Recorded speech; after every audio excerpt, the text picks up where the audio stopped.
Hey everyone, we are going to be working a little bit through our core and shoulders today. So what seems like quite a simple movement, but hopefully you'll be able to feel the subtleties as we start to move through it. So I'm going to get you to begin in 4-point kneeling. 4-point kneeling is a really foundational pose. If you imagine developmentally when babies are learning to move and start to get upright, they'll start on their bellies, they'll slowly push themselves up to have a little look around at what's going on, and then eventually they manage to press themselves up into 4-point kneeling, and then they can start to do all sorts of amazing things like crawling and working their way into standing. So 4-point kneeling is a really good position to come into to work through a lot of our developmental patterns that we might have lost connection to as we've gone through life because we don't tend to come down to the ground that much anymore. So when you're ready, coming into 4-point kneeling here, the feet can just be relaxed and your hands are relatively shoulder distance apart. And we're making sure here in 4-point kneeling as much as we can, and if you start to lose this, then just have a little rest and come back to it, that you are not just falling into the shoulders and the arms. So you're going to press away from the ground. If you need any padding underneath your knees, then please do. And then just starting here, we're just going to do a little bit of padding with the hands. So just imagine a cat that's kind of padding their claws into a carpet a little bit. So you're just going to exhale and then gently draw one hand away from the ground a couple of inches and then slowly back down. And then exhale, opposite hand, and slowly down. And exhale, lift, and slowly down. So just going gently here, what we're not looking for or hoping not to happen is that as you lift one arm, that you fall down through that arm because this shoulder is not able to stabilise you. So we want you to maintain that position.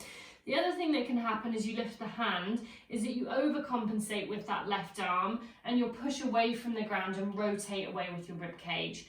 So we're aiming to keep everything as steady as we can through centre before we add any more movement on. So if you feel that you've got the hang of that and that is okay on your wrist, then we're going to start to move our hands. So from here, I'm going to bring my hands over to the left. And I'm only coming as far over to the left as I can maintain my gaze directly in between the hands, which I won't be able to do if the hands are over here. I'm not letting my hips shift over to try and get around further. Less is more with this one, so we're just trying to come around as far as we can feel that opening into the right side. So hips and pelvis stay where they are, you're elongating through the right side and then slowly coming back through centre and then over to the other side. And you'll feel as you're doing this movement, you're going to start to feel in a little bit some work happening through the arms and shoulders. You might feel some activity happening through your abdominal muscles and through your waist as they are helping to support you each time you lift one arm off of the ground. So essentially this is a core exercise as well, but maybe not as you know it. And coming over to the other side.